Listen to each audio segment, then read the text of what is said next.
Welcome back to Pentagram Prime.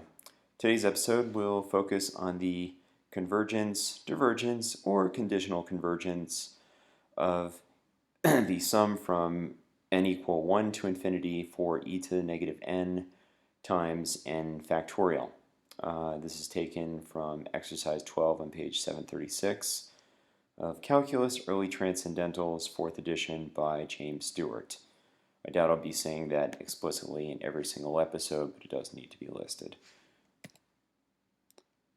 So, the tool we're going to use for this summation is the ratio test, as described in page 733 of the aforementioned text. We'll be focusing on a limit of the absolute value of the term a sub n plus 1 divided by a sub n, and seeing whether or not it is less than 1, in which case the series is absolutely convergent. That means, I'm not actually going to deal with the true meaning of absolute convergence in this episode. You can find references to it elsewhere.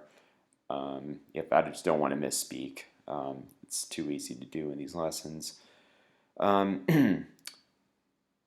If that limit is greater than 1, or if the limit is equal to infinity, then the series is divergent.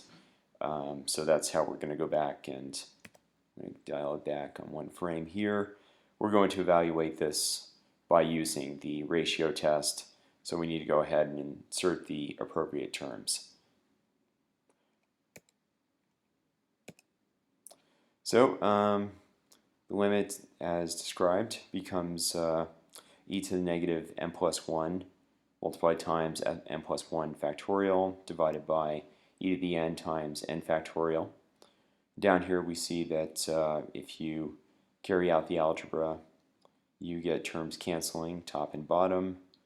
We lose those e to the negative n's. We lose an n factorial. On the right hand side, we end up with e to the negative 1 turning into 1 over e, and then the other term, the only thing's left is n plus 1. N goes to infinity, n plus 1 goes to infinity. This is just a constant that pulls out. The limit is equal to infinity. And therefore, it is divergent per the ratio test. I'm going to be doing a bunch of quick episodes to get caught up on my production schedule, and I'm hoping for something a little more detailed. Really am looking for viewers, because without somebody watching these videos who doesn't actually know a thing or two about the subject matter, I have no idea if I'm making human errors. So, talk to you soon. Till then, this is Pentagram Prime signing off.